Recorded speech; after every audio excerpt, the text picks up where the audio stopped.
Welcome to today's edition of the Rush 24/7 podcast. You know, I've been thinking about the drive-by media polls. And I got to thinking about it. I don't think, and I stand to be corrected on this, and there might be, a couple of exceptions to this, but I think it's pretty safe to say that in most of the presidential elections in our time, the Republican candidate never leads. It's always the Democrat candidate leads. Sometimes they're tied. There might be an exception like Reagan in 1984. But even Reagan in 1980, the last poll had Carter winning by 8 or 9 points, or 5 points or some such thing. And Reagan ends up winning in a landslide. In 2004, the Real Clear Politics average had John Kerry, who served in Vietnam, leading Bush until the very end. And I mention this because the polling that's done, the reporting of polling particularly, is part of the effort to depress you, to dispirit you, to think there's no chance, to cave in, to give up, to think that it's over, to think that you have no prayer. That's all part of the multifaceted agenda that the left brings to all of this. Greetings, my friends. It's great to have you. We are here monitoring Hurricane Matthew, even as we speak. Not only am I the resident tech expert, not only in my home and in my family and here at the studio, but when it comes to hurricanes, I'm the guy everybody comes to for an opinion on where it's going and who it's going to hit, what it's going to hit, how bad it's going to be. And that's because I take the time to study in depth. And I also know how to read the politics. And don't think there isn't any politics in hurricane forecasting. Do not believe there's politics in everything. Now, I will say, in the case of Hurricane Matthew, I have not detected any politics in this particular hurricane, in the forecasting, in the plotting of the forecast track. And what do I mean by this? Well, in the vast majority of cases, the Hurricane Center will include heavily populated areas in forecasts for a number of reasons. A, they're still stung by what happened to Katrina. They don't, people blame the Hurricane Center for not giving them enough lead time as to where it was headed and how bad it was. But there's also the global warming component, and you cannot ignore the fact that throughout our government, leftist activists exist. Just like in Hollywood, I've run into a couple of independent columns written by people, just opinion pieces, who are finally, after so long a time, finally noting all of the liberalism in primetime television shows. And I look at it and say, you're just now noticing this? And they say, yeah, they're just now noticing it, and they're noticing how pervasive it is. And one of the greatest examples is this new Kiefer Sutherland show. I'm having a mental block on the name of the darn thing. Anyway, I didn't intend to talk about this right now anyway, so I'm going to shelve this and get back to it. The point is, there's politics in everything, and so they will change a forecast track, or they'll include in the forecast cone a heavily populated area to get people to pay attention to it. But the global warming component is this, that with global warming and climate change, there are more hurricanes, and they're more vicious than ever before. Well, there haven't been any hurricanes strike the United States in something like 7 or 8 years, and it may even be more. Right after Hurricane Katrina, Al Gore and the gang came out and they said, this is it, folks. This is the end. Every hurricane, there's going to be 15 Katrinas every summer and fall now because of global warming. And the moment Al Gore said it, we began a 7 to 11 year period of no hurricanes striking the major hurricanes striking the United States. This is the first one in a long time, and they're all excited. Because once again, you're going to hear climate change, global warming, see? But in this track, I must tell you, I haven't detected any politics in the forecasting and the tracking of this particular storm. In fact, just the opposite. I thought that Florida would be under hurricane watch last night. I thought the 11 p.m. update last night, they had to put, if they didn't do it at 5 a.m. They only did it an hour ago, put Florida north of Deerfield Beach under a hurricane watch. And, of course, now you know what that means. There isn't a Publix in our immediate area that has any bottled water left. Oh, they create this panic and they create hoarding and runs on stuff, and people head out there and stock up, on the canned goods, the baked goods and the water and so forth. So that's something we're keeping our eye on here because it will affect us later in the week. Decision time, whether to leave or not. Normally I would stay because we have generators and bunkers and so forth, but the problem is we can handle the electricity if we lose that. We can't handle a lost or down telephone lines. We do have backup ways of getting the program out of here, satellite and so forth, but it's if that's likely, it's simpler just to go someplace else. But I just don't go someplace else alone. My cochlear implant requires a traveling party, and the traveling party can't go with me. Their families are all here, so they have to stay and monitor their homes and stay with their families. So it's a major decision where to go. So what we're planning here, we've got a potential guest host lined up for Friday.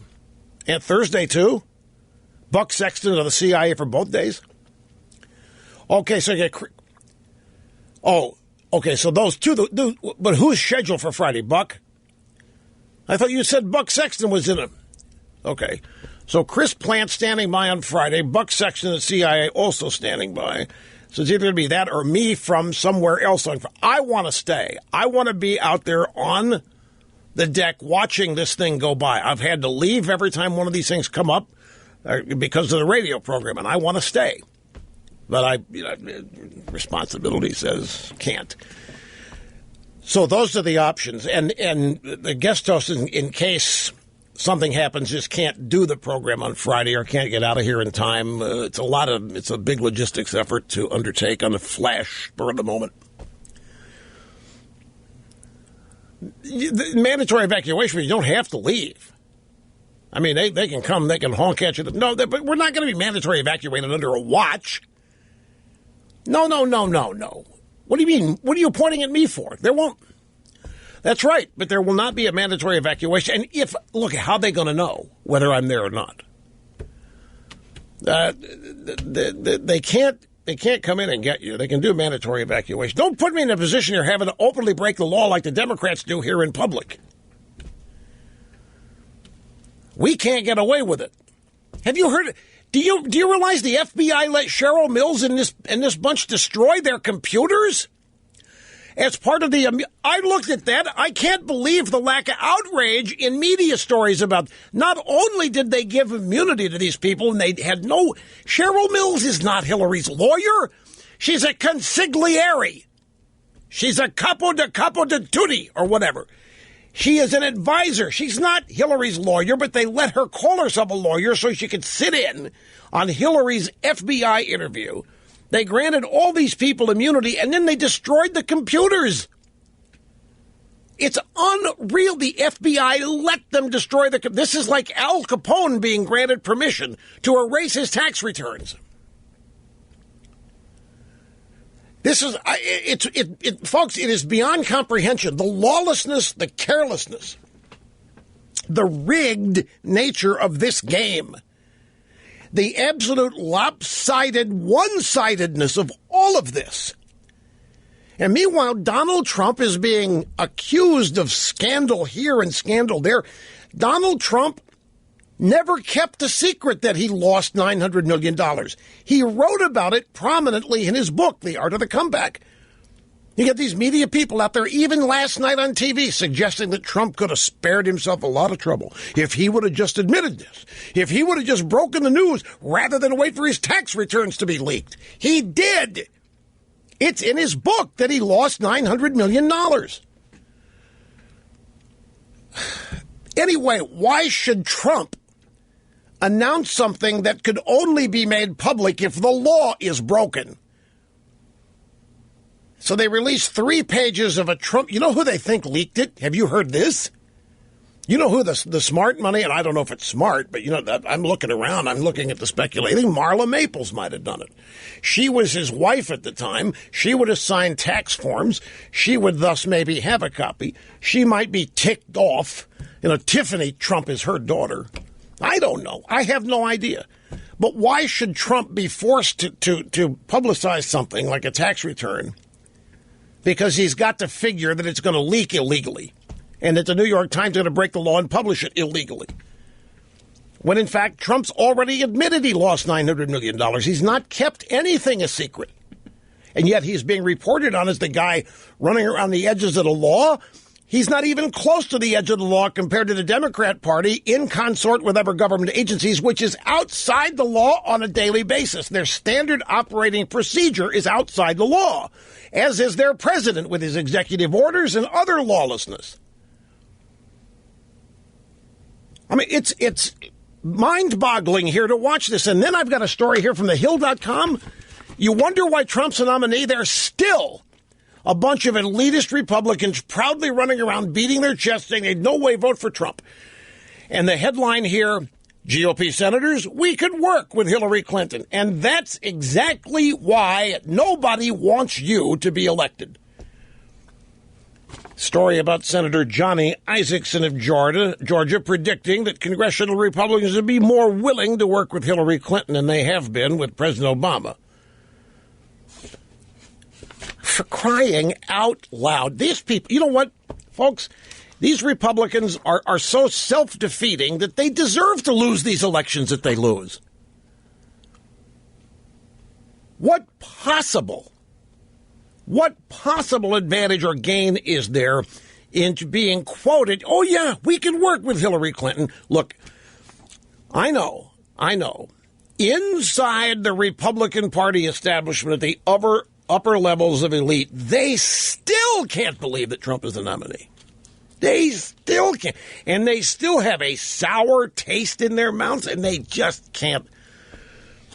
They can't abide it. This is why I got to thinking about the polls and how it seems like the Republican presidential candidate is never reported to be in the lead nationally, maybe a state here or there. Even when Republicans are elected, they are seldom reported as being in the lead until very late in the cycle, where the polls have to get it right for the sake of their reputations. Yeah, the name of that Kiefer Sutherland show, Designated Survivor. What a great premise this show is. Have you seen it? Well, let me tell you a little bit about it. Kiefer Sutherland is some member of the U.S. cabinet, and every time there's a State of the Union show, there is a designated member of the government who doesn't go. He goes into a private bunker somewhere, nobody knows where he is, in case of a massive attack killing everybody at the State of the Union address. Everybody in the Senate, everybody in Congress, everybody in the Cabinet, Supreme Court. The designated survivor. They pick somebody for every State of the Union show. Well, the show's about Kiefer Sutherland as a lowly cabinet member, and he's chosen the designated survivor. And the first episode was kick-ass. First episode was really great. Episode 2, they blow it.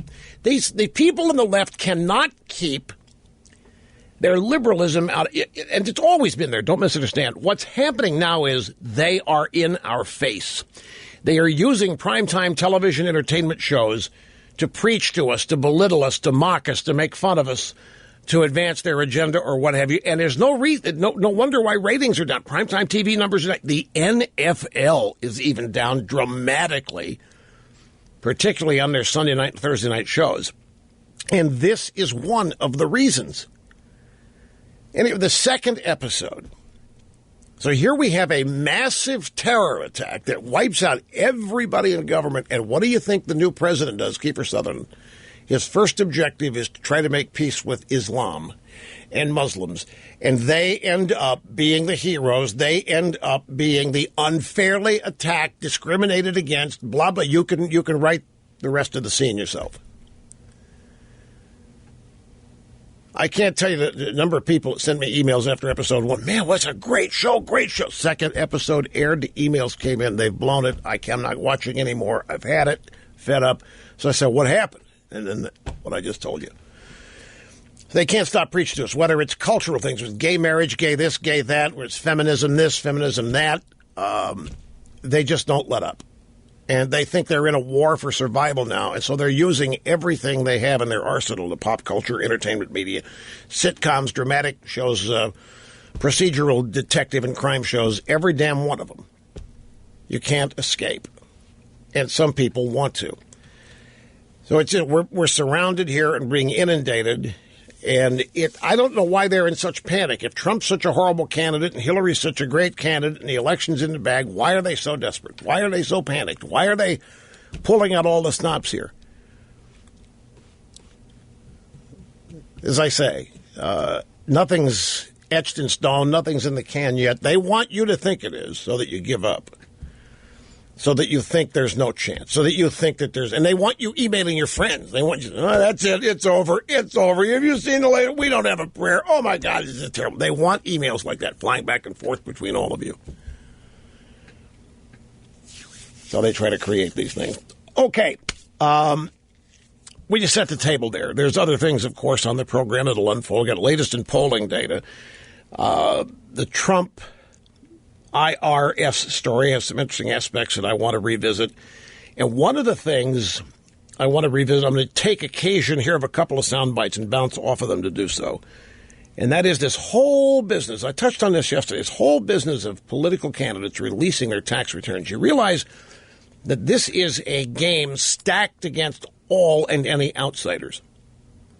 As I so eloquently, brilliantly, and uniquely pointed out yesterday, the political class does many things to ensure that they remain the political class and that outsiders don't get in. And one of the prime things, the income tax returns. All candidates have to do it. They live their lives. They structure their lives for the public release of their tax returns. Tax returns have to show a certain thing, have to be structured a certain way, have certain dollar amounts, to enable no red flags, to enable a candidate smooth sailing with the public. But a private businessman with different kinds of lives and numbers than a politician has, releasing his tax return is going to look like it's, oh my God, it's cheating, outrage, or whatever. It's designed to be unfair and unbalanced toward an outsider. Anyway, more on that and everything else when we get back. Don't go away. Oh, one thing I forgot to mention.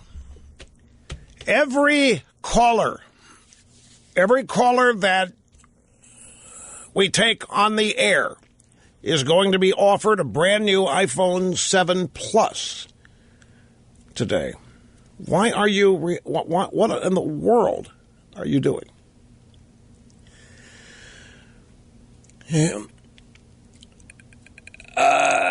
Well, there's some caveats here.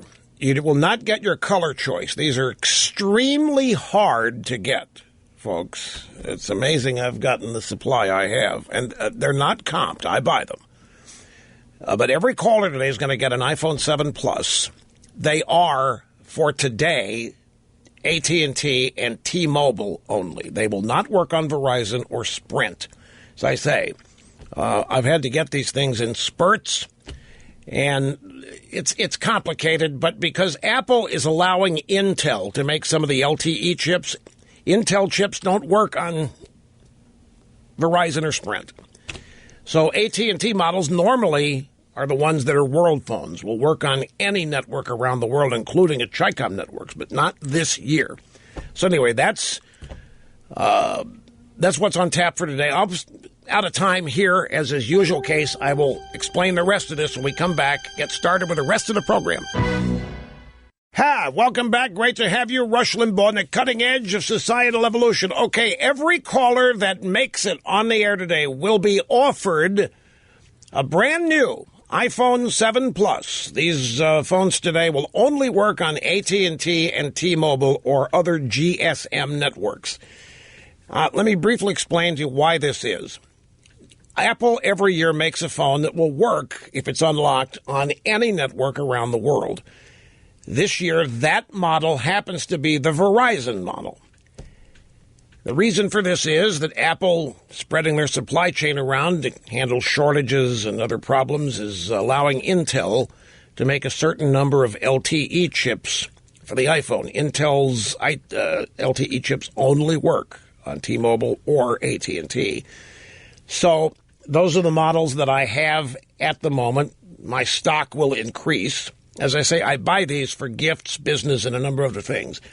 And rather than, I've been thinking about giving these things away randomly past couple of weeks. It just kind of sounds odd if I pick a caller in the 2 o'clock hour to give a phone to. How did I choose that one and not somebody else? Unfair. So I decided today every caller gets one.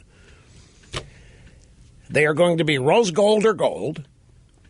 They are probably going to be 256 gigabytes of storage. There might be some 128s thrown in there. But they are the top of the line iPhone 7 Plus with the brand new dual camera system that includes a genuine telephoto lens that is optical telephoto, not digital, not the result of software tricks. It's amazing. It's the finest camera on a mobile device in the world. The phone itself is the finest phone, the finest mobile device anywhere in the world. And I am thrilled. I love these things, and I am thrilled to be able to share them with as many people as I can. So again, no Verizon, no Sprint models today. Just AT&T. They're unlocked. So all you have to do is swap your SIM card in them. If you have a phone now, take your SIM card out, as long as it's a 5S or newer, iPhone 5 or newer, and you're good to go. If not, take it to your phone store, T-Mobile, AT&T, get it moved. It's easy. But the phone's unlocked. It's ready to use. And that's that. Now to the audio sound bites. I want to get started here because bouncing off of some of this is a good way to get started. Up first from yesterday's Fresh Air on NPR, the host Terry Gross was speaking with New York Times reporter Robert Draper about a recent article Draper has written. That article was titled How Donald Trump Set Off a Civil War Within the Right-Wing Media. And so the host says, do you think that the impact of talk radio and cable news is changing in terms of politics in America? The numbers show that talk radio is still a very healthy phenomenon, though it does not own a monopoly on conservative activism the way it did in the 1990s when Rush Limbaugh ruled the roost. Because of social media, because of Breitbart, because of Drudge, they are not the only voices that count. I don't think any of them quite predicted the rise of Donald Trump. Almost none of them took him seriously. Almost all of them saw a Marco Rubio as a better choice for the party, a more plausible choice for the party. They jumped aboard the Trump train. They weren't the drivers of the train. Well, now, so much in this. In the first place, ladies and gentlemen, the conservative media busted up the left-wing media monopoly, and that's the story of conservative media. And this program was it from 1998 through 1997 when Fox News started. There were other talk shows that started, and the Internet came up of age, blogs and websites and so forth. But it is a massive media as we sit here now. And there is no monopoly anything in the conservative movement. There's not even any unity in the conservative movement, as evidenced by the news every day. There is unity. Have you seen anybody break ranks in the drive-by media? They don't. And what is it that they unify around? What's the organizing principle of anything in the left wing? Defeating us. Keeping us from increasing our power, keeping us from winning elections. That's what unifies all the varied and fractious coalitions that make up the Democrat Party. Our side loves to cannibalize itself. Our side loves to divide and conquer within the movement. Our side is in the middle of having arguments over who's prominent, who's the smartest, who's the most powerful. And all kinds of different factions in the conservative movement want to be known for a number of different things. None of it beating the left. We do not have a unifying, organizing principle on the right. Some say it's a good thing. It promotes the independence of thought, the lack of lockstep behavior and this kind of thing. I can make arguments on both sides, but I really do wish that there were a much greater focus on our side toward beating the left, because I think that's what this is all about. But to some on our side, it's not really about that. That's secondary or even tertiary. First is make sure the fundraising dollars come in. Others make sure that this or that happens. Some say that the objective is to make sure they continue to be thought of as the smartest in the movement. There's all kinds of different reasons for people on our side doing what they do. The left subordinates all of that to one thing, unifying to defeat us. They're in the midst of doing it now, and they do it in every election cycle. Now, this guy said that most of the so-called conservative media aligned behind Rubio in the primaries. I don't think that's the case. As far as conservative media wasn't driving the Trump train, they jumped aboard. You know what I think this whole soundbite really indicates? That even the people on the left who study me and study conservatism still don't understand it, still don't get it, because it is so foreign to them.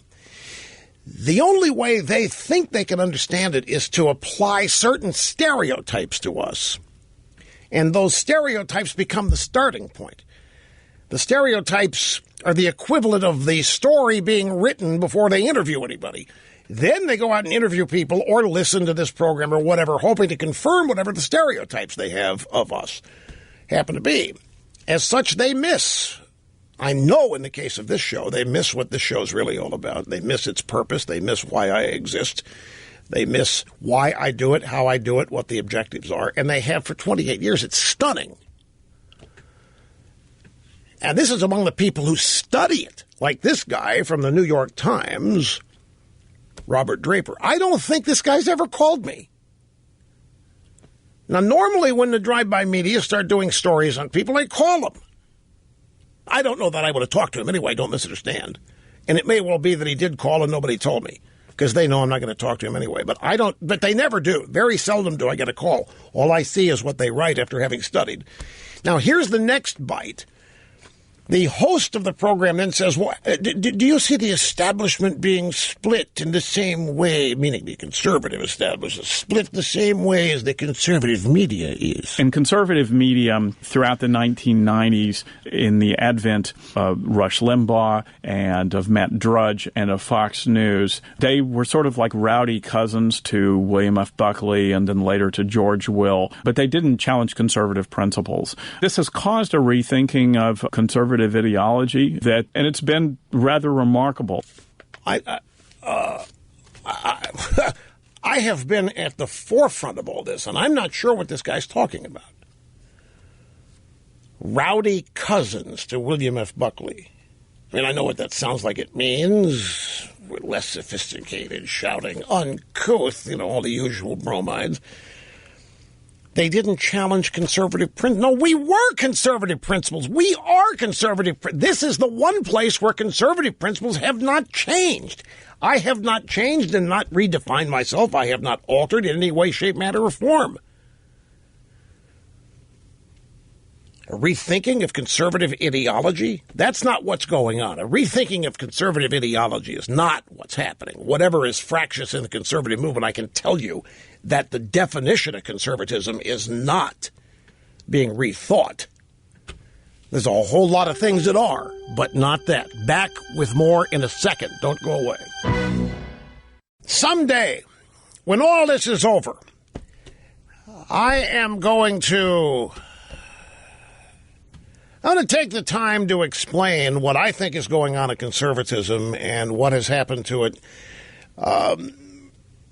The sound bites we just played, these NPR guys and the New York Times guys, actually think Trump is the agent here that has disrupted and ripped conservatism apart. And clearly Trump has had an impact, I can't deny that, but I think this was going on long before Trump showed up. There hasn't been any unity in conservatism in terms of what it is, in terms of strategically how to use it, definition of principles. There hasn't been any unity. There hasn't even been any unity of purpose. Depends on what conservative group you're talking to.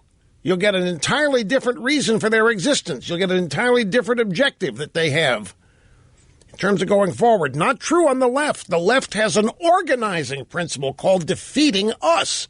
We don't, and certainly the Republican Party doesn't. I mean, you can't. When you have stories like this in thehill.com, GOP senators, we can work with Hillary Clinton. Do you ever see Chuck Schumer or Claire McCaskill or take your Harry Reid? Do you ever hear a Democrat senator, you know what, we could work with Ronald Reagan. We could work with George Bush. Hell's bells. They are out to destroy them during the campaign, and if they happen to get elected, then they try to destroy them while they're serving.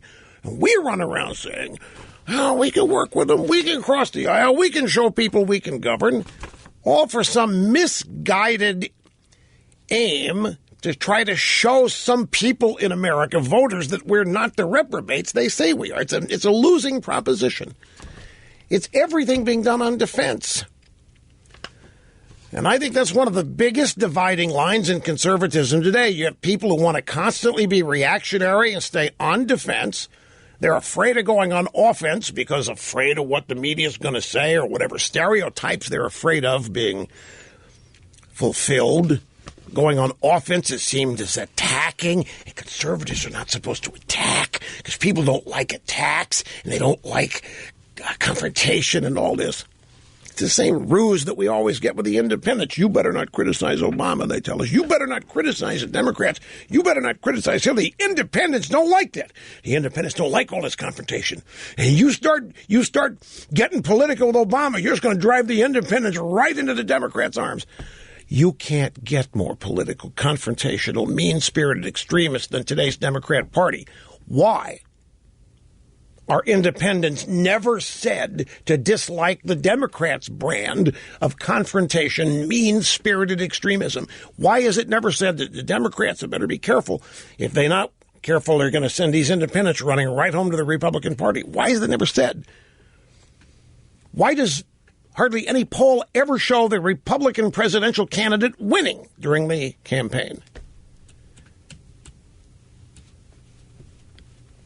Meanwhile, while they have this reason for existing, this organizing, unifying principle, we're still trapped in these internecine battles over minutia and deep in the weeds stuff that average Americans don't care about and don't understand. But that is for after the election. But I wanted to be able to set the table now for this. And back to the sound bites. Our buddy Jeffrey Lord from the American Spectator was on Anderson Cooper. 2:19 last night on CNN. Question from Cooper. Wouldn't it have been better for Trump to be the one to have broken the fact he lost $900 million, break it a while ago, saying it was an unfair tax code, I took full advantage of it, but I'm going to fix it for you? Why didn't he do that? Couldn't he have done much greater help for himself if he'd have just been the one to leak it? Anderson, that is, I grant you, the conventional political wisdom in this town without doubt. I've said for months he shouldn't release any of it, because I think the whole thing is a game and a scam here to get people to do this.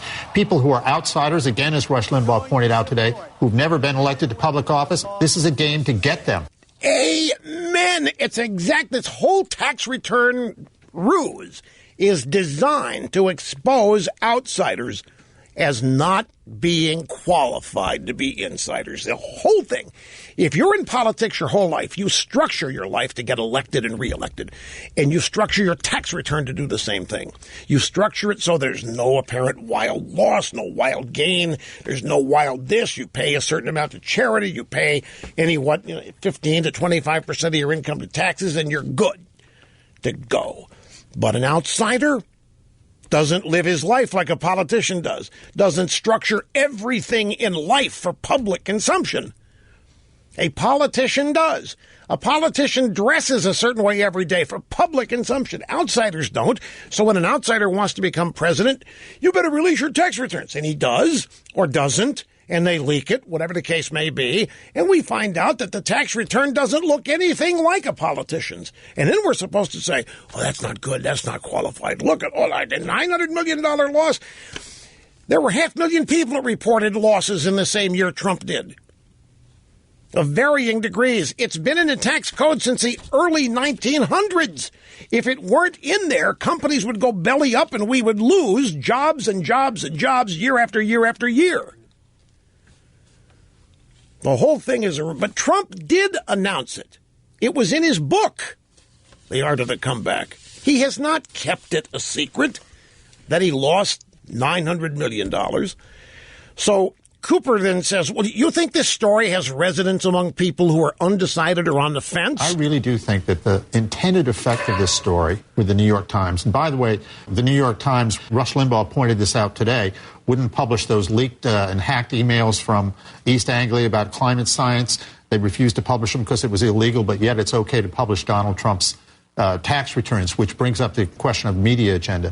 But I really do think that this is going to backfire here because so many people, I just got an email right now from a private music teacher whom I know talking all about this. And she says, your losses are proportionate to your income. And she says, of course he's doing this. And her concluding sentence is, I think he's a pretty smart businessman. I really think that this can backfire. Why, as I said yesterday, are there not stories of recovery and rebound and Trump turning it around and going from a year of losing that much money to now being such a huge success in real estate?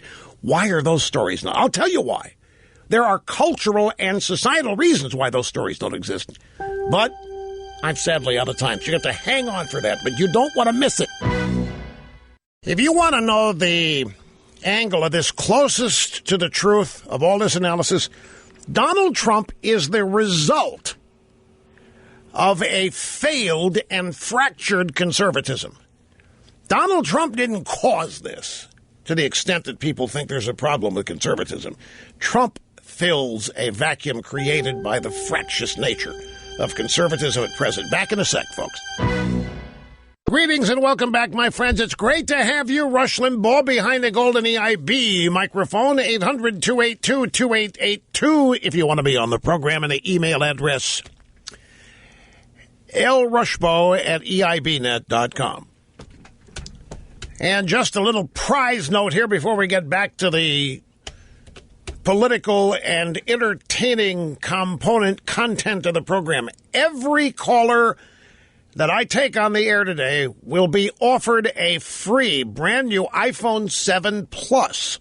Just a couple of caveats. These phones today will only work on AT&T and T-Mobile, AT&T and or T-Mobile. They are unlocked, meaning they're not tied to any carrier. All you have to do is take the new phone to carrier store and have your current phone switched. Or if it's a new phone, just go set it up as a new phone. Tell them it's a gift. Don't have any color choice. You get it gold or rose gold, 256 gigabytes of storage. But it's the greatest mobile phone that has ever been made. It has the greatest dual camera system, a genuine telephoto lens with optical zoom, not just digital or software created zoom. It's amazing, and there's going to be a software update coming soon. It's going to have a new feature in the camera called a bokeh effect, which is a picture that keeps your subject in focus and makes the rest of it look out of focus. That feature is coming. It's being tested now, and it works like a charm. It's the fastest phone in terms of processor. It is the greatest. It's said to have the best, greatest display screen of any mobile device on the market today. It is 50% brighter than the phones from last year. There's just a lot to recommend it, more than I have time to mention here. Now, Mr. Snerdley told me that some people started to call, hey, I'm just calling for the phone. No, folks, doesn't work that way. You have to be cleared as a caller. You don't have to take the phone. It's being offered to you. But I just want you to understand up front. Now, if you want an iPhone 7, if you want the smaller, I could probably accommodate that if you want. But the iPhone 7 doesn't have the revolutionary dual lens camera on it. It's up to you. Some people like the smaller phone just because it's easier to use. I may only take 2 calls today. I don't know. It's the way this. I'm just teasing. We'll have a significant number of calls, and everybody who calls will be offered a phone. Now, back to the content portion of the program. Did I give the wrong email address again? I did. lrushbo@eibnet.us is the email. Forget we've changed it. If I say .com in the future, ignore it. New email address, 3 weeks old now, lrushbo@eibnet.us. At the site of tonight's debate, we have an MSNBC ban. I have banned all audio from MSNBC. There's no reason to promote those people and increase their ratings. And I don't want to lift the ban for this. I just want to tell you what happened. One of the Barbie doll anchorettes at MSNBC was talking to a crowd of students. Longwood University in Farmville, Virginia. That's where this debate is tonight. And I love this because this proves a point of mine that I have been trying to make Hillary Clinton for months now. This info babe at MSNBC has got all these students out there. She's chatting with them and talking to them. Do you feel connected to Hillary as a candidate? And the women in this crowd loudly shout no, and they shake their heads no. They do not. This is not supposed to make the air. Somebody at MSNBC goofed. You're not supposed to ask questions to which the answers you're not sure of. And they did it, and they didn't get the answer they wanted. The infobabe reported she got the same reaction from women at a sorority the night before. So she went to a sorority on campus. She asked the women in the sorority, do you feel connected to, because the drive-bys all do, you know. The female drive-bys and the rest of the drive-by media, they all feel connected to Hillary. But these women on campus at the sorority said no. It's a private co-ed school for, what I'm told, it's for very rich kids around Richmond, Virginia. And it's strange that they would do this, to actually illustrate the lack of connection Hillary Clinton has with young women. Now, what's interesting to me about this, we keep hearing that women hate Trump. We keep being told that women despise Trump, they don't want anything to do with Trump, and that Hillary is cleaning up with women, that women naturally gravitate to Hillary Clinton. Well, they don't. Particularly in the case of young women, they don't have respect for her. When young women learn about Bill Clinton and the women and the bimbos, and when they learn about Hillary's role in all that, they don't have this great feminist respect for Hillary because, the truth be told, feminism sold out. Feminism actually sunk itself in the 90s in order to save Bill Clinton. The left had a choice. You had all these women claiming Bill Clinton had abused them, one woman claiming he had raped her. It was a never-ending parade. It was so many women that the Clinton campaign created a unit called a Bimbo Eruptions Unit to deal with them. Hillary Clinton was in charge of the Bimbo Eruptions Unit, and its purpose was to destroy, to discredit, to malign, to impugn every woman with whom Bill Clinton had had an affair who wanted to go public with it. Well, women today, when they hear it, there's nothing to respect about that.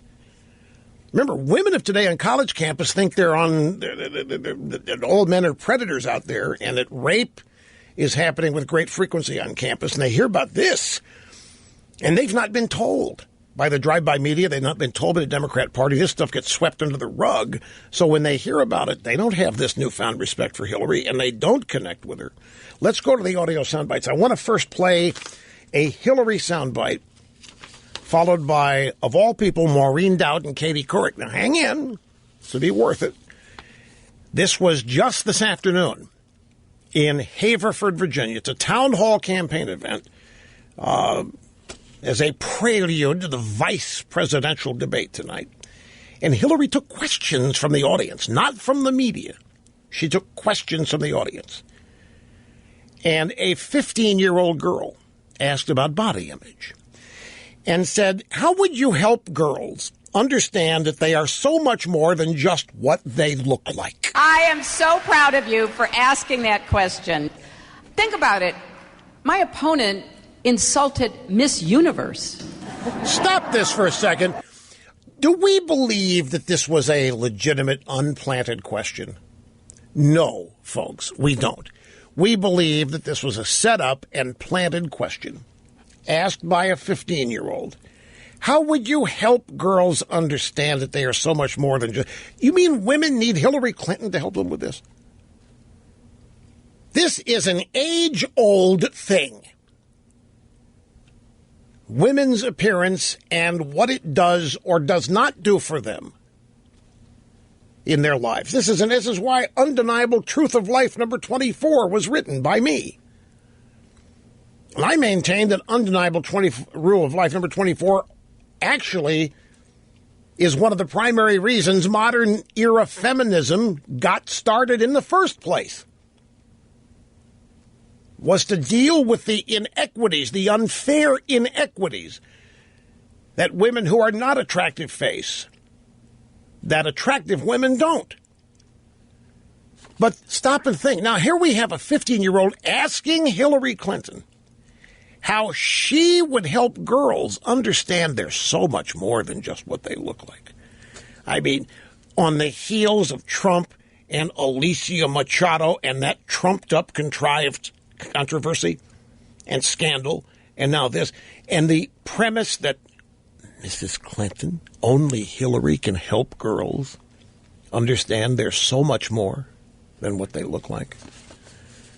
What a scam. Anyway, here's what Hillary said. Listen carefully. I mean, how do you get more acclaimed than that? But it wasn't good enough. So we can't take any of this seriously anymore. We need to laugh at it. We need to refute it. We need to ignore it.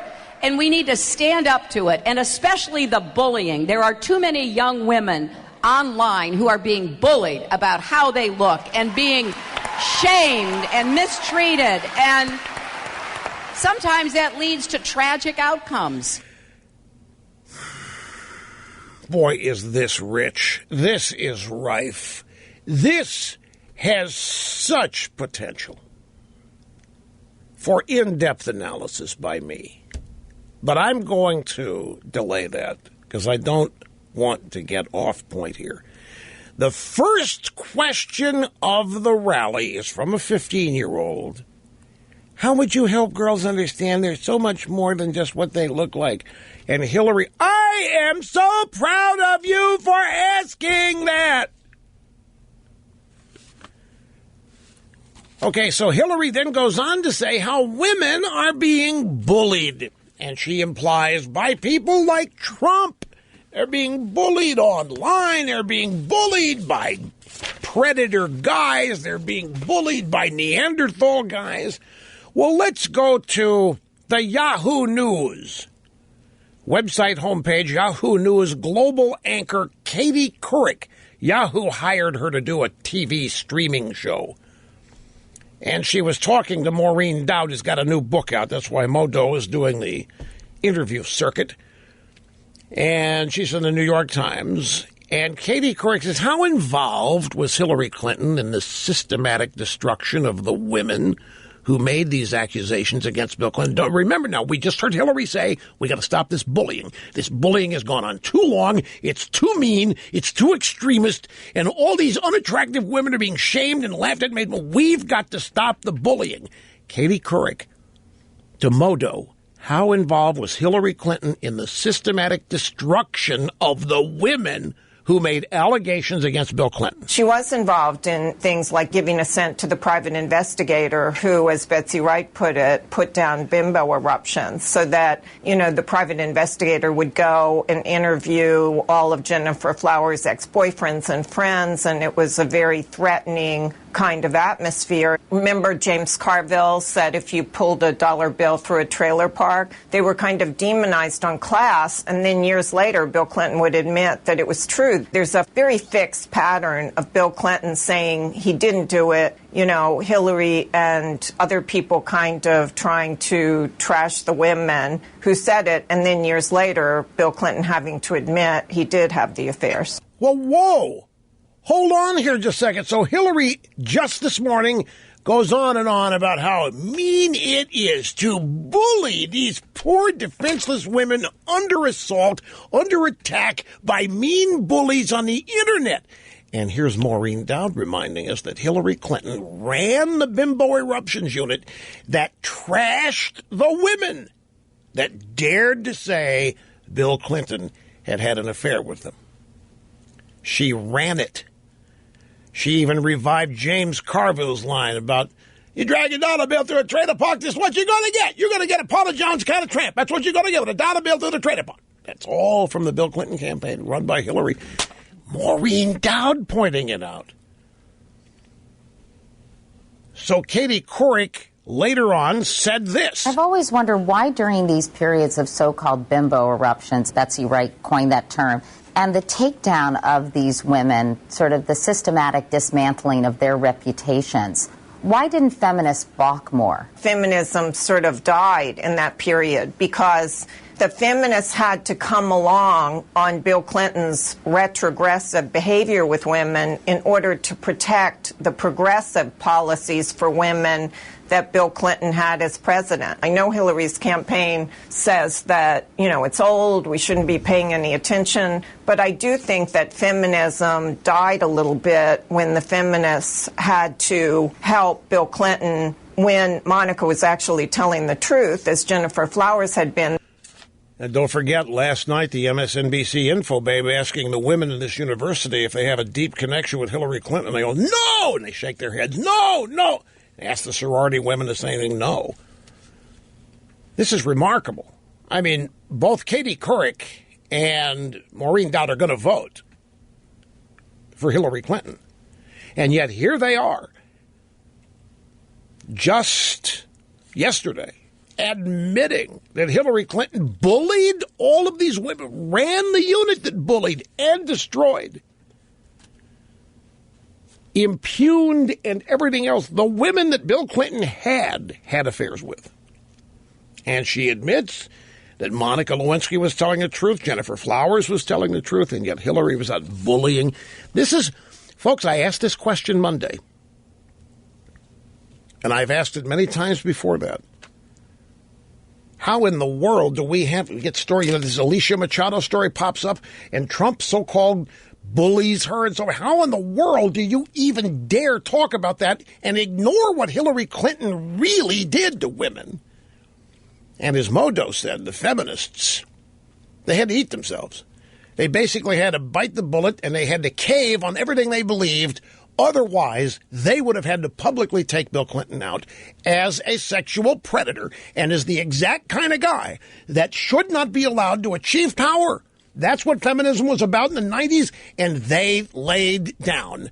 They sacrificed everything they believed for liberalism, proving that the feminists are liberals first, just like every other liberal group. Whatever faction they come from, they're leftists first, and that's the organizing principle that keeps them unified. Okay, we're going to start in the phones with Alex in Redding, California. Alex, welcome. It's great to have you on the EIB network. Hello, sir. It's a pleasure to talk with you, Rush. Thank you, sir. Yes. So I'm a millennial. I voted for Gary Johnson in 2012 after the Republican convention, which I did go to, although I was young.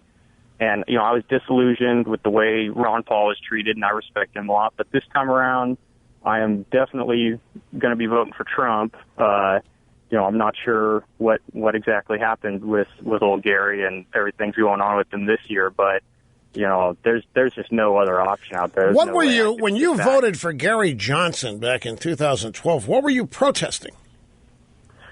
Basically, just the way Ron Paul was treated overall. Whether it was media coverage or the establishment, itself. I felt like he didn't get a fair shake out of the whole deal. Did you think that, what's his name, this Johnson guy had a chance to win? Oh, not at all. Not at all. I mean, basically, I threw my votes to the Libertarians to get their numbers up in the votes. But, I knew he didn't stand a prayer. But I, threw it that way because I was upset about, everything going on. And Mitt Romney just wasn't the guy for me. Well, but Trump is, at least. Well, a lot of what he says, I like. And, at least he's got some energy, and it just feels like we kind of need some of that. Well, so is Trump just a non-energetic choice for you because you don't like Hillary and you're disillusioned here with the libertarians, or you have active reasons for supporting Trump? There are things he's talking about that you actively like or support. Oh, yeah, absolutely. The border, probably border, jobs, economy, that kind of stuff. Where I'm 26 and I've just seen this country change in my short life to where it just feels like we're in this constant malaise, and I think Trump, he brings some positive energy in areas. Does it bother you what's being reported about Trump and his income tax return here? Yeah, I'm not concerned with his income tax records or anything of that nature. It's a nice attempt by the media to try to throw people off. Very good. But you have come a long way since 2012. You are up to speed, and good for you. This is, again, Alex in Redding, California. I've been to Redding, California, north of Sacramento out there. It's a nice place to be from. Some people think a long way from, but still a great place. Hang on, Gary, in case Mr. Snerdley still needs to correct it. We'll get your 7 Plus iPhone out to you ASAP. We have another soundbite just in. From Charlotte, North Carolina, the First Lady Michelle Obama appearing at a Hillary campaign event. When I hear folks saying that they're just not feeling inspired in this election, I really have to disagree. Because right now we have an opportunity to elect one of the most qualified people who has ever endeavored to become president. Hillary, right. No one in our lifetime has ever had as much experience and exposure to the presidency. Not Barack, not Bill, nobody. And yes, she just happens to be a woman. Big deal. Big whoop. Monica Lewinsky had exposure to the presidency, too. And I don't think you'd say the same thing about her. Jennifer Flowers had exposure to the governorship of Arkansas. Any number of women have had exposure to any kind of everything that Bill Clinton did. This proves my point that these people will swallow anything to stay unified if the objective is to beat us, because they don't like each other. I am here to tell you that the Clintons and the Obamas do not, at heart, like each other. But you listen, Michelle Obama, I'm here to tell you, no way believes that Hillary Clinton is more qualified than anybody else who has ever been president. I am here to Michelle Obama no more believes that we have an opportunity to elect one of the most qualified people who has ever endeavored to become president. No one in our lifetime has ever had as much experience. This shows you what they are willing to eat, what they are willing to subordinate in order to stay unified to beat us. We simply do not have this capability. Now, some people think, well, that's good, Rush. We won't want to win with a pack of lies like this. Here's my question, however, ultimately. Why is this even necessary? Did you notice how Michelle Maybell opened this? When I hear folks saying that they're just not feeling inspired in this election, where is she? She's at a Hillary event. What, therefore, is she really saying? What she's saying is, when I hear folks say that they're really not inspired by Hillary, I just really have to disagree. So a campaign rally opens attempting to refute a negative premise about Hillary Clinton. Now, all of this to me adds up that she's not anywhere near in the driver's seat that they want us to think that she is. She's nowhere near having this wrapped up, locked up, and ready to roll as they want us to think. If they, a month out from the election, essentially, are still dealing with Hillary's negatives, and remember, there's some underlying truths here. Hillary does not have a personal connection with most of the people voting for her, meaning the people voting for her are not personally invested in her winning. And that's why Michelle has to add that she's a woman. So they're trying to drum up support for that. Play the gender card. Hey, you got to, even if you don't like her, even if you're not inspired, you got to vote for her because she's a woman. Yeah, right? Really? They're pulling out all of these obligations these supporters have because apparently there isn't this unending desire to see Hillary Clinton elected. And it's an important thing to keep in mind when you start getting down on the dumps and dispirited. Keep in mind that the negatives that Hillary Clinton's walking around with are every bit as intense and high as what they tell us Trump's are. And she does not own the female vote. She's not cleaning up in the female vote. Even sending Michelle Obama out there to do this, period, to me reeks of something not right. Tells me that they're not ecstatically happy out there with and confident with what is happening. But they're overdoing this. There's never been anybody more qualified. Why? What does that matter anyway? There are specific things wrong in this country, and most of them are directly tied to what Hillary Clinton thinks and what Barack Obama thinks and what Michelle Obama thinks. The things going wrong in this country are the direct result of policies implemented by the Democrat Party. And so, rather than deal with that, no, we've got to talk about why she's qualified. And that alone should tell you all you need to know in able to be able to vote for her. That she can't make that case. Hillary Clinton does not exude that. This is the problem she's got. She's got Obama out there at the Democrat convention saying she's more qualified than anybody who's ever been president, including him and Clinton.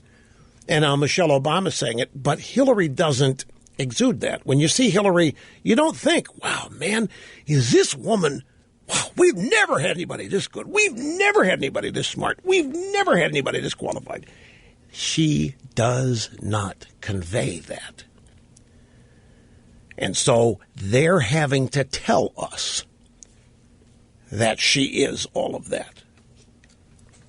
Because she obviously isn't. Back to the phones. Carson City, Nevada. This is Kate, who used to call me regularly when I was in Sacramento. She lived in Fairfield, California at the time. Now she's Kate from Carson City. And we didn't have time. She let us call her back. And here you are. Great to have you on the program, Kate. How are you doing? Thank you, Rush. I'm doing well. And I just have to say this is 30 years since I've been listening to you. I started in 1986. And real quickly, I heard Vin Scully's last broadcast. And I just want to say that Vin Scully was to sports broadcasting what you are to political talk radio. And wow. I just want to thank you for that. Because Thank you.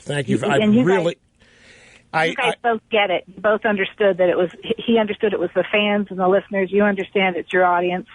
And you guys are a couple of really humble, awesome guys. And I just had to say that. Well, I appreciate it. Thank you very much. Really, I do. Truth. It's the truth. Anyway, I called because I saw this story this morning that Vice President Biden was bashing Trump on this post-traumatic stress disorder issue with veterans. And he was feigning, outrage and being so upset that Trump doesn't understand. Let me stop you. Let me play what Trump said. We've got the soundbite, just 10 seconds. If people who missed it, you'll know what you're referring to. This was yesterday in Herndon, Virginia. Trump was at the Retired American Warriors PAC campaign event, and during the Q&A, he made these remarks. When people come back from war and combat and they see things that maybe a lot of the folks in this room have seen many times over, and you're strong and you can handle it, but a lot of people can't handle it. Right. So Biden and a bunch of the drive-bys have jumped on that as insensitive and uncaring and whatever other insult that they can attach to it. Exactly. And here's the thing. First of all, it was a question asked to him at this veterans event. Second of all, they took it totally out of context. He goes on to talk about the VA falling down on this whole mental health issue and how he wants to help men and women who come back with these problems and that we need to put more emphasis on it. I mean, they are really grasping at straws, and I don't think vets are going to fall for it. But I was just I'm so tired of this phony outrage. And I'm so grateful for your passion about it now, because this phony outrage is just getting to be so frustrating and so fake. And I'm just, I don't know, I'm at a loss for words. I'm just so tired of this kind of attitude. I am too. I'm sick and tired of this stuff. I'm sick of them doing it. I'm sick and tired of it working. I'm sick and tired of the media carrying the ball and running with it. I'm sick and tired of the assumption that we've gotten to the point here where Trump was actually talking about a serious problem that not everybody faces. And it's the idea that some people don't face this. He's being accused of being insensitive, and he's actually talking about how the VA has let those people down, and we need to have a program of improvement where we deal with this a little bit better than we have been. And the fact that they tar, in fact, because any expression of not feeling compassion, supposedly, is going to come under assault and attack. And I'm fed up with it. I've had, like you said, 30 years we've been having to deal with this kind of stuff. And there's some days it just really irritates me. I just blow up internally. And the last 2 days have been like that. At every instance of this stuff, from this tax return business to the illegality, who's actually breaking the law in this country. It's every Democrat you can think of in this regime at the DOJ and Hillary Clinton and her email server. Trump hasn't broken one law yet. The media breaking the law. Hillary's breaking the law. And we have to hear how Trump is the bad guy and Trump poses the problem. And it's just maddening. It's infuriating. I hear you, and I'm totally on the same page with you. Thank you. And, your passion, you speak for us, Rush. You're speaking for millions and millions of people, including those who won't admit it, that they're going to go to the polls on November 8th, and they're going to punch that ticket for Donald Trump and Mike Pence. And I'm looking forward to hearing Mike Pence tonight, because I think he was an awesome, sober choice. I think Trump really nailed it with that one. He hit it out of the park. And I'm looking forward to hearing him tonight. So I think things are in good shape. Rasmussen says we're tied up again. I'm optimistic. I'm looking forward to I think November. Pence is going to represent Trump tonight extremely well. Absolutely. People do not know what an absolute extremist left-wing radical Tim Kaine has been his entire life, and they're going to do everything they can to try to mask and cover that up tonight. This guy is every bit as radical as Barack Obama is. Every bit. Yes, absolutely he is. I've looked into him, and his background, calling himself a Catholic, please, excuse me. He is no more a Catholic than Barack Obama. And he's going to be exposed. Pence is a very good speaker. He's going to do a great job tonight. And we're going to have a good November. And people need to be excited, and they need to be positive about it, and don't let these folks get you down, because they're going to lose, and I think they know they're going to lose, and it's going to be a good year. And Donald is surrounding himself with some really awesome advisors, and I'm happy about it. Okay. Very happy. I didn't start out at Donald. I started out Carson, and I went Cruz, but you know what? I'm very happy with what he's doing. Okay, you can breathe now. Okay. You can breathe now. Did Mr. Sturdley get your address for the iPhone? He did. I can't believe it. That's awesome. You're going to love Kate, you're going to love this phone. I know a lot of people don't like the big phone because they can't use it one-handed, but I'm telling you, this thing it is a marvel. It is, aside from a couple things, it's my favorite thing that I have. It's just the absolute best. The thinking, the inventiveness, the innovation that's in these devices blows me away. First thing to come along in a long time actually makes me regret getting older. Now realizing the tech that's going to pass me, but I'm going to miss at some point. But anyway, as always, thank you. We have to take a brief time out again here, folks, but we've got more always on the other side. Half my brain tied behind my back just to make it fair. Your guiding light, Rush Limbaugh, executing assigned host duties flawlessly. Yesterday on the program, I made reference to the fact that it wasn't that long ago in our country that if you learned somebody had lost almost everything and Trump was $1 billion in the red, $1 billion in the red, but he's not now. He was able to overcome a $1 billion loss reported on his tax return. Look, there's no hero worship here. I don't want anybody to misunderstand. I'm talking about what used to be signs of character and ballot principles, various character assessments that people used to make. It's like the man I told you yesterday that I met shortly after I moved here, and 3 years later he passed away. And at the memorial service, most everybody there learned things about him we didn't know because he wasn't a braggart. We didn't know of his war service and his heroic service in World War II. We did not know. Well, some knew that he had lost his fortune 3 different times. And in each occasion, he had made a bad bet. He took a risk and make a bad bet. Now, most people, if they lose everything, that's it. They're defeated and they slink away and say, oh, my God, this guy came back 3 times, replaced his fortune, redid it 3 separate times. Trump has done it. Now, in 1990, well, it was actually 1999, year 2000, the amount of respect people had for this man was obvious. But there's no such thinking even today about Trump. Now, the drive-bys in the Democrat Party are hell-bent on making everything in this a scandal, when in fact Trump has not broken any law. He didn't violate any law, didn't violate the spirit of any law. Hillary Clinton has. Multiple times, over a host of things, beginning with her service as First Lady. I mean, the things that these people have done on the edge of the law, her foundation now, it all skirts the edges of the law. And most of it they don't want anybody to even know about. The Clinton fortune has come about by selling themselves to donors who expect payback from Mrs. Clinton as Secretary of State and potentially as president. And we have to hear what a great woman she is, how qualified she is. She's not qualified. And it speaks for itself she's not qualified. The very fact that others have to tell us she's so qualified when we don't see it ourselves when we look at her tells us everything we have to know. But there's something else going on here. And it's all traceable to the way we have been raising our children in this country. Millennials are not familiar with setbacks. Some of them are. But most millennials are not familiar with setbacks, obstacles, and having to overcome them. Because as they've grown up, everybody's gotten a trophy just for showing up. Everybody is wonderful. In fact, do you remember millennials and even some Gen Xers?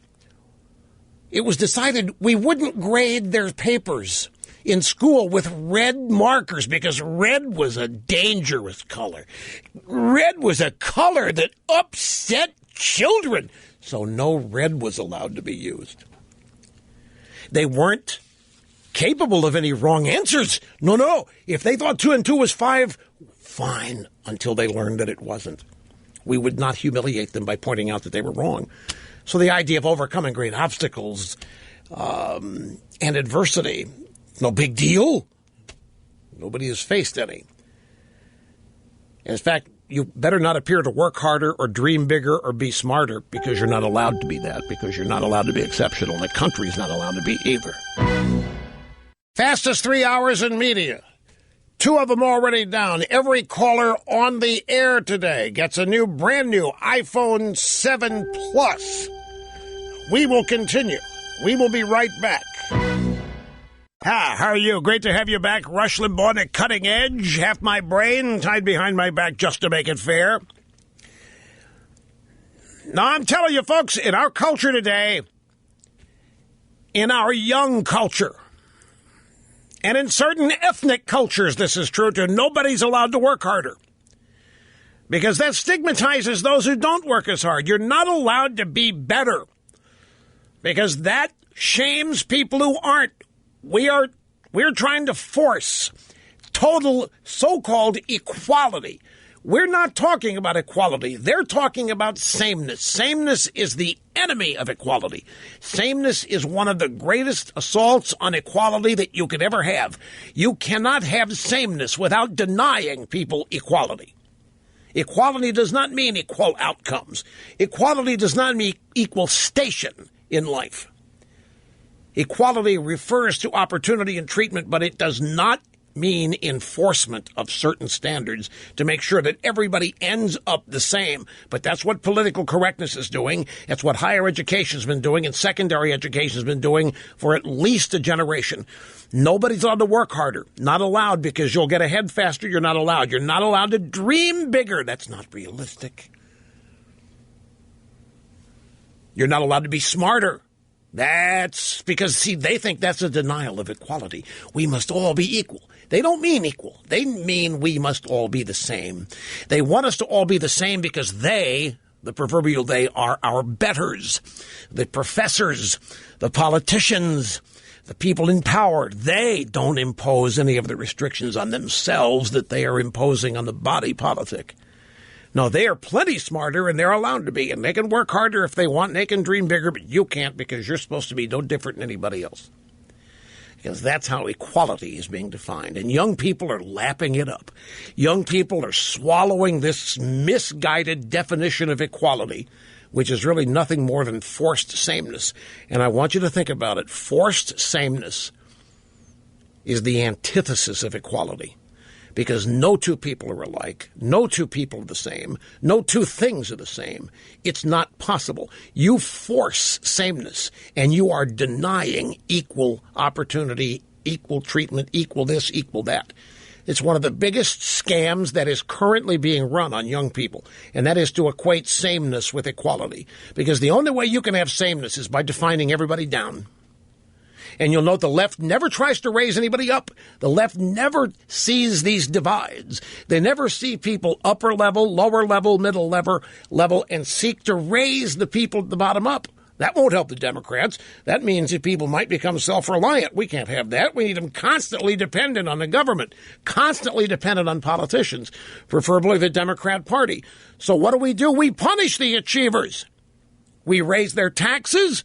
We increase regulation on them. We make it tougher for them to exist as we attempt to lower everybody under the absolutely bastardized term of equality, which is really nothing more, as I say, than forced sameness. And what you end up with is no one is exceptional. And that is also equality. It's a beautiful thing. It's a wonderful thing. It's utopian. There is nobody exceptional. Nobody's better than anybody else, and nobody's worse than anybody else. And the ugly are not ugly, and the beautiful are not beautiful, because they're all the same. And if you think differently, we are going to punish you accordingly. So a classic American concept, American exceptionalism, a number of concepts, self-reliance, rugged individualism, working hard, have all been trashed by education and the left in just 20 years. In just 20 years. From a decade when people bought Trump's books in droves and thought what he was able to achieve was awesome, for turning it around, for coming back from the abyss, saving his company, saving the people that worked for him, employing many more, building skyscrapers and other buildings, golf courses, you name it, the world over, that people have willingly paid money to join. Now, all that's looked at now as somehow a scandal. Somehow that's the sign of a reprobate. It's weird. It's unfair, and we've got to go after guys like Trump. We got to make sure that guys like Trump are intimidated and never, ever again try to be like Trump. No way, no how, because Trump is scum. That's what they want you to think. And so they pepper it all with how Trump's violated the law, and Trump this, and he's a bully, and he says mean things about women and so forth. The real bully is Hillary Clinton. Her husband's another real bully. They are cads. They don't have great compassion for people. They look at people with contempt. I maintain to you that a bunch of people who want everybody to be the same under the misguided premise of equality, those are not compassionate people. Those are people that don't like people and don't trust them. Those are people that want to control other people and don't trust them.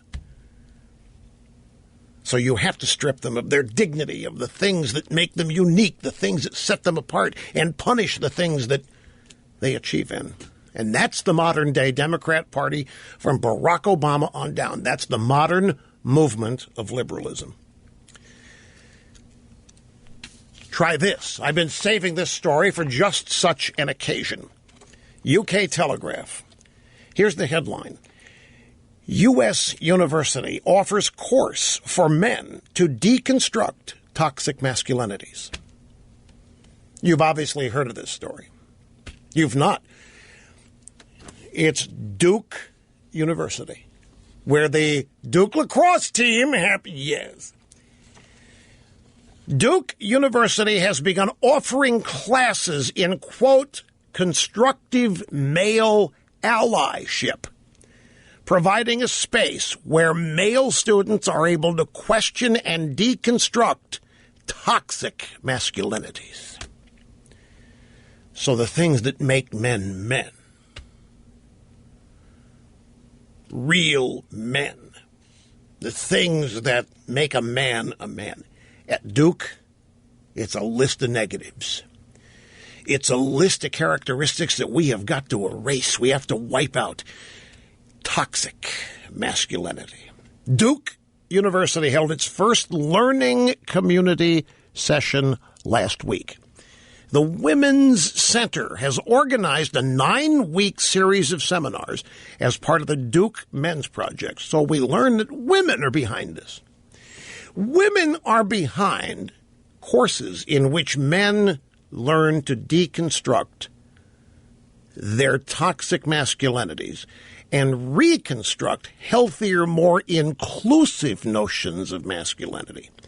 9-week course, and its aim is to promote unlearning violence. And so we have now learned that male existence equals violence. Real men are violent.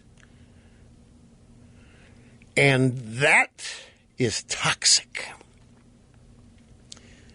To be a man, to be masculine, is to be violent, and that has to be stripped away, wiped away. It has to be erased.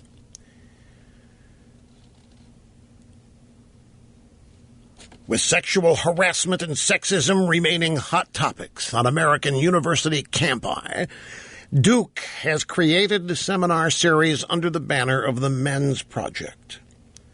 On its website, the Men's Project says, our purpose is twofold: to foster constructive male allyship and to question and deconstruct toxic masculinities. It's a bunch of drivel. Male allyship? Yes, men need to learn to have allies who are likewise not masculine and not toxic and not violent. We want to deconstruct toxic masculinities to reconstruct healthier, more inclusive notions of masculinity. And it's all aimed at unlearning. But how do you do it? How do you do it? They're already doing it. I would submit to you that it's already being done, and it's why a lot of men are no longer even registering and going to college. How do you do it? You stigmatize everything it is to be. Look, what do guys want? Girls. Okay, so you stigmatize the whole pursuit. You stigmatize the whole pursuit of women as toxic, as prone with violence, as too much masculinity. You change the whole mode. You try. They're not going to succeed at this because we're dealing with human nature as programmed in genealogy. But they're going to try to change the way men deal with women. Because that's what this is really all about. It's about neutering men and having them become docile, essentially drugged up stud farms for use when needed. Now, Dawn's in there shaking her head. Don't doubt me on this. What do you think modern feminism is? It's a giant testicle lockbox, if they had their dreams. And here at Duke University, that ought to be the icon for this course. I'm sure Denise at the Limbaugh Letter could come up with a great graphic of the Duke University testicle lockbox to go along with this asinine course, Deconstructing Toxic Masculinities. How do you do it? It's easy. Men will do anything. Men will go to museums if they have to, if that's where they think women are. This is not hard. Women know this stuff. Women run the world on this kind of stuff anyway, because in a civilized society, it's the women who say no. Women have always had all the power in these kinds of things, I've always thought. In a pleasing way, by the way. Don't anybody misunderstand me. But since men will do things where women are involved that they would never dream of doing otherwise. So if you get hold of that and you try to reorder, reprioritize, reteach, relearn the pursuit of women, and if you tell these guys that the last thing women want is anything masculine, what do you think they're going to do? Have you seen... Look, it's already happening. All you have to do is find your latest modeling magazine. I mean, it's a shame. It's a shame. It's just a shame.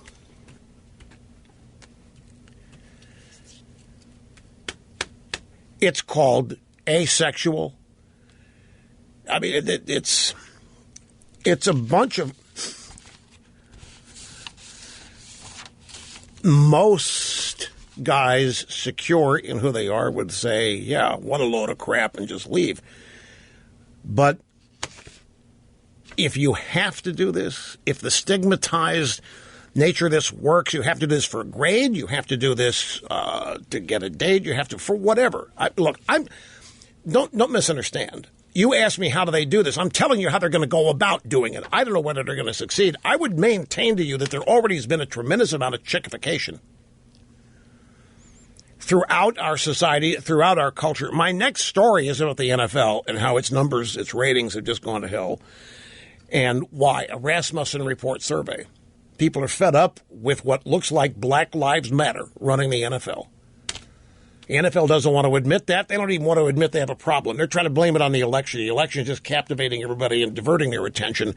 And once the election's over, get to next season, the NFL ratings will come back. They're willfully blind. They're being willfully blind about all this. But I'm telling you, we have stigmatized achievement when we have stigmatized hard work. We've stigmatized exceptionalism. We have stigmatized rugged individualism. Have you ever looked at the men liberal ladies consider real men? You tell me it's not already working. And real men, masculine men, look how they're targeted and they are attacked and they're called all these names. It's gotten so bad they make up stories about rape. They literally make them up in order to carry forward this premise, this agenda.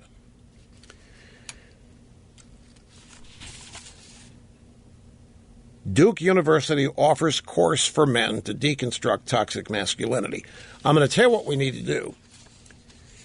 The solution to this is not to take this on campus. The solution is not to the solution is to stop men from going to colleges like this. Just keep them out of there. Just don't send them anywhere near these places. For their own sakes. Stop throwing away money. Forget whatever reputation you think these great universities have. Because these universities actually now are undertaking to force men to give up the way God created them. We end up with a massive mental, emotional crisis with young women.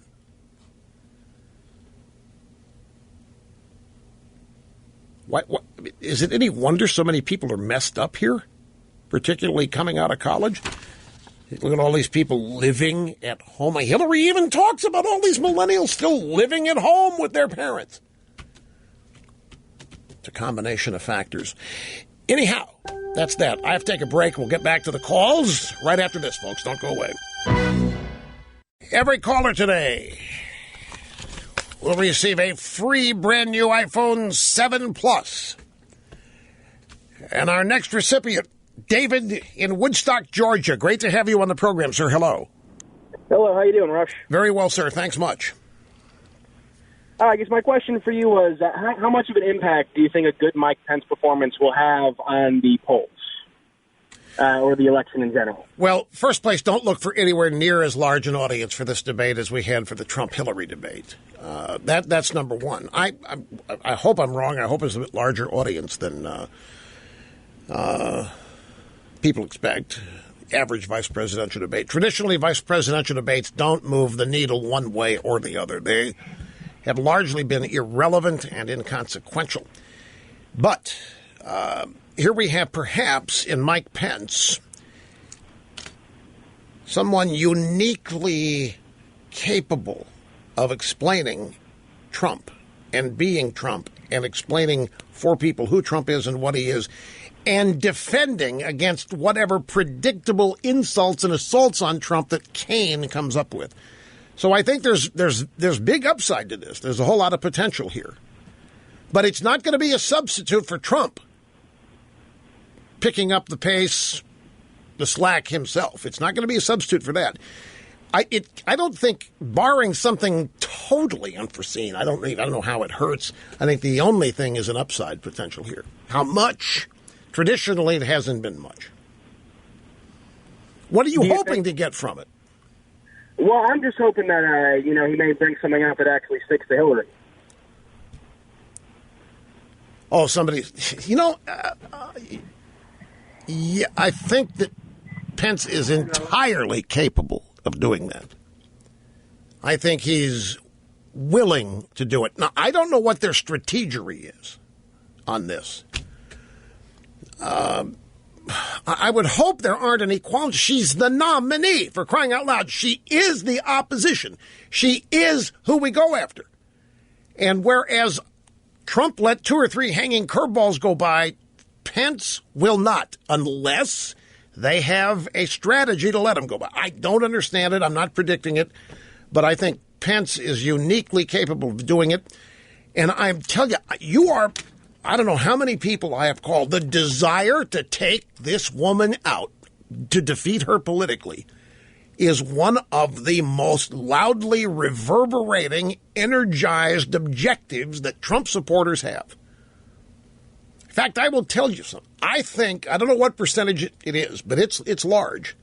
There's a whole lot of reasons people are supporting Trump. Don't misunderstand. And one of those reasons, and it's maybe the reason why it doesn't matter what Trump does with this group of people, it's all about defeating her. It is all about keeping her and her husband as far away from the levers of power as possible. It is all about ending this woman's political career. There are people that are totally devoted to that concept, that premise. That's why they'll support Trump no matter what he does or says. And it's a sizable percentage. And I'm assuming, David, that I can lump you in with that group of people. Yes, sir. All right. Well, I don't think you're going to be disappointed. That's what you ultimately want to hear, is whether or not I think you're going to be deflated and disappointed tonight.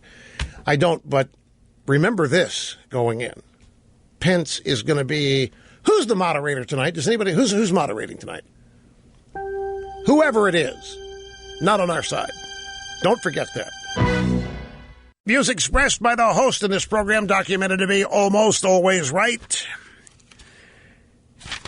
99.8% of the time, every caller today with a free brand new iPhone 7 Plus from me. Now, just a couple of caveats. The phones that I have with me right now, and by the way, I acquire these on my own. They're not given to me or comp. They're brand new. They are shrink-wrapped. These today are all only usable on AT&T or T-Mobile and any other network that's GSM. Verizon and Sprint are what's on the CDMA network. The reason for this, normally without getting too much in the weeds here, every year Apple produces a single model that'll work on every network in the world, including Chicom networks. And that model is usually not sold until beginning in November or December. It's sold as an unlocked version, and it has an LTE chip that works on any band. This year, because Apple likes to spread the supply chain around, they've allowed Intel to provide some of the LTE chips, and Intel's chips only work on AT&T and T-Mobile, the GSM network. So they don't work on Verizon. I will have some Verizon and Sprint phones at some point to balance this out. But these today are AT&T and T-Mobile and related networks only. They're unlocked, which means they work out of the box. If you have a current iPhone, take the SIM card in it out and put it in this one, and you'll be up and running. If you don't want to do that, take both phones to the carrier store, T-Mobile, AT&T. You tell them the new phone's a gift. Take it in the box. They'll switch the numbers to your new phone, and you'll be off and running. It's that simple. And it's the finest cell phone, the finest portable computer that you can possess today, no matter how you slice it and analyze it. Now, some of you might not like 5.5 inches. It's too big. It's got the great new dual lens camera. It's worth it. But if you don't want the big one, let me know, because I have some iPhone 7s if you would prefer that. I don't want to give you something you don't want. You don't have to take it either by any stretch. It's just an offer. Every caller today. Here's Heather in Waynesboro, Pennsylvania. Great to have you, Heather. What's up? Hi, yes. I was just calling to talk about Trump's taxes. I think that it's going to backfire. On who? On the Democrats. Oh, okay. Tell me how. Well, I think anyone that's had businesses, there are a lot of people that have had small businesses, and when you get into that, you see all the ridiculously crazy tax laws that you shouldn't need lawyers and accountants and other people to explain them to you. Most of the people that start a business aren't stupid. They're usually fairly intelligent. But there are a lot of loopholes. Those loopholes are there for bigger businesses. Trump has one. Wait, multiple. They're not loopholes. They are laws. Loophole is, people think of a loophole as something that only a select few people can use that actually is outside the law that they're able to use because they're either wealthy or powerful. There are no loopholes being used. He's using existing tax law, same as you do. Right. See how easy it is to fall into the trap of denigrating something when it's not worth denigrating. There's no loophole involved here. This is, by the way, you think it's going to backfire. I wish it would. But look at all that they got away with Mitt Romney. I mean, Mitt Romney's one of the finest people. Just forget politics. In terms of human character, but one of the nicest people you will ever encounter. And look how easily they were able to demonize him with enough people to make it count. That's true. But when you look at all the rules, I mean, he's employed thousands and thousands of people. He's kept those families surviving by being in his employ. And by losing that money and maybe not paying taxes on it legally, he's still been able to keep people employed. Yeah. Those people that are employed are probably paying more taxes. He may not be, but he's still helping the tax base. Absolutely. Look, I'm not trying to dispirit you, but the vast majority of people are not self-employed and do not own small businesses. The vast majority of people are employees. And as such, all of this to them is something they can't do. So it's easily denigrated. It is easily mischaracterized, and which they're succeeding, or they're trying desperately to do now, to characterize this as something evil and illegal and under the table when it isn't. And look, Heather, the worst thing about it is it puts everybody on the defensive. That's what I hate about it. I hate the fact that we end up on the defensive because of these insane attacks that these people on the left mount. And there's no reason to be on the defense about this. But it's a position that they engineer, and it's the trick to this is to react to it without appearing defensive about it. It's a tough thing to pull off. It really is. But that's one of their techniques. And we're not just up against the Democrats making the charge. We're up against the media who hopes to prosecute the charge and proclaim Trump guilty and therefore influence people not to vote for him. It's despicable, but it's typical of what's happened to us with Democrat Party politics. I think it's because they know how many people are supporting him and agree with him. He's not perfect, but I don't think we have ever had anyone that is. Well, you're right about one thing. They are sitting there today, still buffaloed and stymied that Trump is still alive and kicking and contending. Do not doubt me on this. They can't believe they haven't taken Trump out. They can't believe the Khizr Khan episode didn't take him out. They can't believe that the Alicia Machado episode didn't take him out. They are fully convinced that they have succeeded in destroying him with this illegal publishing of his tax return by the New York Times. And everything else in the past that they have used to try to destroy Trump, they have thought every one of those was going to work, and they're flabbergasted. And some of the Republican establishment, too, remain flabbergasted about this. Heather, before I let you go, did Mr. Sturdley get your address for us to send you the phone? Yes, he did. Okay, cool. I appreciate it. Thanks much. Next is Sylvia in Miami. Welcome to the program. Great to have you. Hi. Hi, Rush. Thank you for having me. You bet. I was calling because I'm very upset about the bias. I know that there's nothing most of us can do about it, about the media bias against Mr. Trump. But it's ridiculous for Hillary to sit there and say that he lost $1 billion when she has lost $6 billion while she was on watch at the Secretary of State. No one knows where that money is. It's been misplaced. Nobody has had any inclination to tracking it. Nobody has questioned her about it. It's just becoming really ridiculous. Well, not only that, the money Trump lost was his. The money Hillary lost was the taxpayers. Correct. But in addition to losing the money, Hillary Clinton loses lives. 4 people died in Benghazi because of Hillary Clinton. That's correct. Hillary Clinton. No one says anything about this. They keep saying, "Oh, Benghazi," but the mother of these people have come forward, crying, upset, and she ridicules them. It's ridiculous. It is. No, they keep, in the midst of all this, they persist in telling us how eminently qualified Hillary Clinton is. Why, there hasn't been anybody ever as qualified as Hillary Clinton. It's an insult. It's a laughable joke. The very fact they have to point it out means people do not see it for themselves. And believe me, there is nobody that sees Hillary Clinton more qualified than anybody else who has ever been president. Somebody with the negatives that she's got couldn't possibly have that reputation, and she doesn't.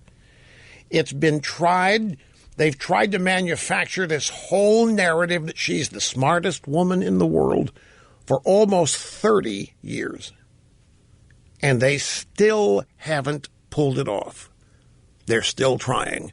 So smartest woman in the world is now morphing into most qualified ever to endeavor to be president, as Muchel, my belle, Obama said. Thanks for the call, Sylvia. We coming back. Rasmussen reports, are Americans tuning out the NFL over protests? Well, they've done a survey, a telephone and online survey, and nearly 32% of adults tell Rasmussen reports they are less likely to watch an NFL game because of the growing number of Black Lives Matter protests by players on the field. Only 13% say they are more likely to watch a game because of the protests. And just over half, 52%, say the protests have no impact on their viewing decisions. But as with most questions involving race, blacks and whites have sharply different reactions. 28% of blacks say they're more likely to watch an NFL game because of the protests, compared to 8% of whites and 16% of other minority Americans. Whites are twice as likely as blacks, 36 to 18% to say they're less likely to watch. Well, I don't know what all this is mumbo-jumbo because there are fewer people watching, and it is a significant drop. The numbers on the Sunday night and Thursday night games are dramatically down, worrisomely so. The NFL's chalking it up to the election and people's attention being diverted and their passions being split because of the campaigns and so forth. And they are attributing none of the problem to the dishonoring of the flag via national anthem protests. Whatever. It's a trend that is not predicted. Nobody saw this coming. Everybody thought with the dearth of programming on TV, NFL programming a guaranteed winner, it's drama. The outcome is unknown every game. There's no script. I think there's a lot of factors here, as we have discussed. But it's not just the protests. That's just one part. I think, you know what it really is? There are things about NFL telecast that irritate people that they've been willing to put up with. Commercial breaks so long, the delays for instant replay, which is an instant, any number of other little things, blowout games. But when you add the fact that these players being paid millions of dollars seem eager to show disrespect for the country, I'm telling you, it rubs a lot of people wrong. And it could be the thing that breaks the camel's back, that makes people, the straw, yes, that makes camel, that makes them make a decision to not watch as often. Debbie in Boca, great to have you on the EIB network. Hello. Hi, Rush. I wanted to say that your program yesterday disturbed me greatly. I could feel your anger and your frustration. It was palpable, and it actually ruined my day, because when you were talking about the New York Times breaking the law and the fact that the IRS might have been complicit in all of this, and with the media, what we're dealing with is propped and nothing more than that. They have no respect for journalism. It was almost like you were saying, my God, this is a coup. And what do we do about it? I mean, you call these congressmen and these senators, Rush, they could care less. They don't care. They barely even listen to what you're saying. Yeah. But I thought you might have some advice for us. Yeah, I know. Well, that's what Trump has become. People that think there's no other recourse, Trump is the answer to what do we do? Right. If there is this coup, as you say, whatever it is, whatever you want to call it, it is a stacked deck where all the people who used to say they were unbiased and uninterested in the outcome, and all of that's off the table, and we are up against some of the most vicious partisans everywhere we look, and Trump is the answer. And that's why Trump supporters are not abandoning him. That's why the left can't force his supporters away. That's exactly why they haven't been able to put him away so far, because Trump answers that question. What can we do? And we will be back. See you in just a second. Okay, now we leave here and we go back to monitoring Hurricane Matthew. And while we do that, we'll be doing show prep for tomorrow. And we will be here tomorrow. And I might give away some more iPhones tomorrow, too. Don't know. I'll decide then.